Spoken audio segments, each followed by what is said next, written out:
गेल्या काही दिवसांमध्ये छगन भुजबळ आणि मनोज जरांगे यांच्यामध्ये वादाच्या शाब्दिक ठिणग्या उडतायत आणि या वादामध्ये अजित पवार मात्र सबुरीचं धोरण स्वीकारत होते। उलट ते भुजबळांनाच शांत राहण्याच्या सूचना देत होते।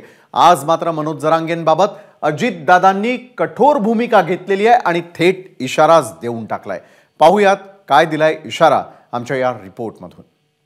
मराठा समाजाला आरक्षण मिळालं पाहिजे, दुमत कुणाचंच नाही। परंतु काही जण टोकाचं बोलतात, मुंबई मध्ये येण्याची भाषा करतात। त्यांनी भानावराला तर बरं होईल, इथून पुढे बोलला की त्याला टप्प्यातच घेणार आहे, मी सुद्धा सोडणार नाही। जर त्याने उद्या आज काल बी बोलला, आज बी बोलला असं मीडियाच्या बांधवाच्या माध्यमातून कळाले तो पाठला तर ठीक, नाहीतर उद्यापासून तुझ्या सुद्धा मागा लागला। मराठा आरक्षणाच्या मुद्द्यावर पहिल्यांदाच अजित पवार बोलले।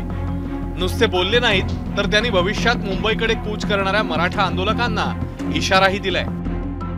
सध्या आरक्षणाचा मुद्दा आहे, तो मुद्दा सोडवण्याच्या करता एकनाथराव शिंदे, देवेंद्र फडणवीस, मी आणि आमचे सगळे मंत्रिमंडळातले सहकारी प्रयत्नशील आहेत। मराठा समाजाला आरक्षण मिळालं पाहिजे, दुमत कुणाचंच नाही, कुणाचाही विरोध असायचं काही कारण नाही। परंतु काही जण टोकाचं बोलतायत, मुंबई मध्ये येण्याची भाषा करतायत आणि आज देखील बाबासाहेबांनी दिलेली घटना, त्या घटनेच्या जे काही आदेश आहेत, घटनेमध्ये जे काही सांगितलेलं आहे त्याचा आदर करून आपण पुढे जातोय। जर कायदा हातात घ्यायचा प्रयत्न कोणी केला तर त्याचा मुलायजा ठेवायचा नाही। जरांगेंनीही मग दादांच्या पोटात एक आणि ओठात एक असं म्हणत त्यांना आम्ही सरकार मानत नाही असा टोला हाणलाय। तुम्ही पहिल्यापासून हेच केलं, तुम्ही पहिल्यापासून मराठ्यांच्याच मुळावर उठले, आम्हाला हे बोलायचं नव्हतं, तुम्ही मौन धरलं होतं। आम्हाला असं वाटलं होतं की तुम्ही मराठा समाजाच्या पाठीशी आहेत, परंतु शेवटी तुम्ही तुमच्या पोटातले विचार तोंडावर आणलेच म्हणायचं। ते त्याला स्वतःला असं बोलून सरकार समजत असं, अपघातानं आलेला माणूस त्याला सरकार, आम्ही तो जर असं बोलत असला तर आम्ही त्याला सरकार नाही मानत आम्ही त्याला। जर मराठ्यांच्या पोराच्या नरड्यावर पाय द्यायचं त्यांनी जर ठरवलं असलं तर आम्ही त्याला सरकार नाही मानत। हा माहीत मुंबईवर जायला, मुंबईला तर जाणार आणि ओबीसीतूनच आरक्षण आणणार, तू कारवाई कर, त्या टायमाला शांततेचं उत्तर मराठी देतील। उत्तर काय असतं एवढ्यावरच जरांगे थांबले नाहीये तर त्यांनी अजितदादांच्या विधानाची लिंक थेट छगन भुजबळांशी जोडली। हे शांततेत जरी मुंबईत आले तरी करोडोत येणार आहेत, कारवाई कोणावर करतो रे? तो यावर कारवाई करायचं जर मागं लागले ना, तो ह्या गावचेच मराठी तो राजकीय सुपडा साफ करते। हो, मराठ्याचा जर नादी लागला तर मराठ्याला आरक्षण मिळत नाही म्हणतो, कुठं काही सांगायला लागलं त्याची बाजू ओढितो का एकटी? ते येवल्याची एडपाटाची त्याची बाजू ओढू नको।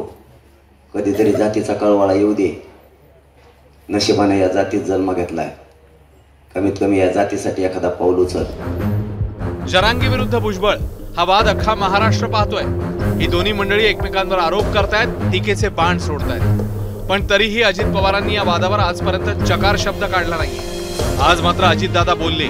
आरक्षणाच्या मुद्द्यावर भुजबळांना पाठिंबा न देणाऱ्या अजितदादांनी जरांगेंना मात्र विरोध सुरू केलाय का असा प्रश्न उपस्थित व्हायला लागला। तर याच आरक्षणाच्या वादात आता राज ठाकरेंनीही उडी घेतली।